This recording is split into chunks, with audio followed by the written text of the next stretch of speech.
अस्सलाम वालेकुम friends, welcome two मायराजू kitchen. अॼु असां मायराजू किचन में ठाहींदासीं मज़ेदार आलू ऐं वाङणनि जी भाॼी। आलू ऐं वाङण जी भाॼी ठाहिण जे लाइ हिते सभिनी खां पहिरियां असां खई आहे हिकु अदद कढ़ाई ऐं कढ़ाई जीअं थोरी गरम थी वई आहे त हाणे असां ऐड कयूं था अधु कप जे क़रीब तेल थोरो गरम थींदो त हाणे विझंदासीं जीरो अधु टी स्पून ऐं कड़ी पत्ता विझूं था 5 खां 6 अदद।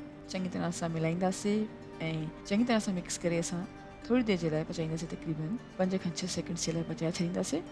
ऐं हाणे विझंदासीं कटियल बसर तक़रीबन 3/4 कप, 2 अदद विचोली साइज़ जा बसर खणी असां चॉप करे छॾियो आहे ऐं बसरनि खे हाणे पचायूं था तक़रीबन 2 खां 3 मिनट जे लाइ विचोली बाहि ते।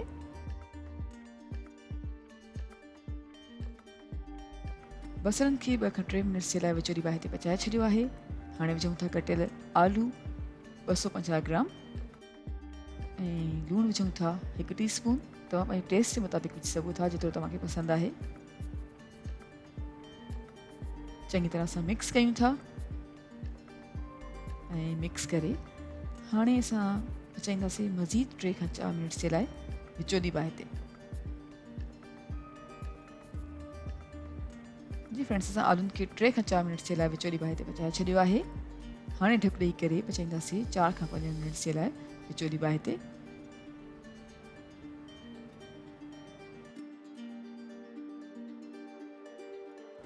चार खां 5 मिनट जे लाइ आलूनि खे विचोली बाहि ते पचाइण खां पोइ हाणे विझूं था धाणनि जो पाउडर 1 टीस्पून, ॻाढ़नि मिर्चनि जो पाउडर विझंदासीं 1 टीस्पून,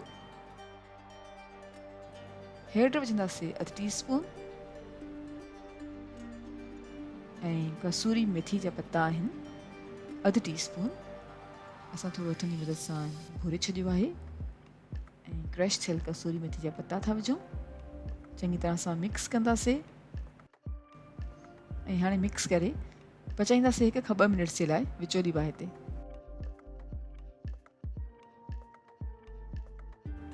1 खां 2 मिनट जे लाइ विचोली बाहि ते पचायो आहे। हाणे विझूं था कटियल टमाटा 1 कप ऐं मिक्स कयूं था।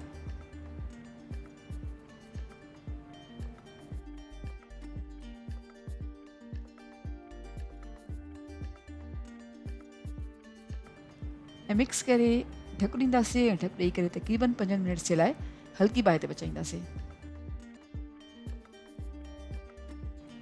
जी फ्रेंड्स, आलू ऐं टमाटनि खे 5 मिनट जे लाइ हल्की बाहि ते पचायो आहे ऐं हाणे विझूं था कटियल वाङण 250 ग्राम्स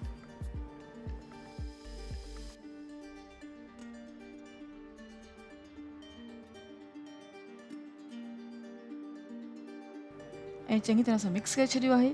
हाणे ढक ॾेई करे 10 मिनट जे लाइ हल्की बाहि ते पचण लाइ रखी छॾींदासीं।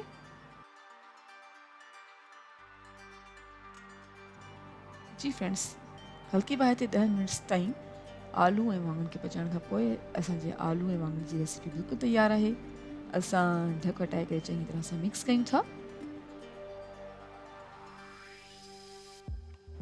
ऐं हाणे विझंदासीं 1/4 कप जे क़रीब सावा धाणा ऐं कटियल सावा धाणा विझी असां डिश आउट कंदासीं। उमेद कयूं था तव्हांखे असांजी अॼु जी रेसिपी ज़रूरु पसंदि आई हूंदी। Thank you so much for watching. असांजी वीडियो खे लाइक कजो ऐं असांजे चैनल खे सब्सक्राइब ज़रूरु कयो। तव्हां सां मिलंदासीं इंशाल्लाह हिकु ॿी वीडियो में। तेसिताईं अल्लाह हाफ़िज़।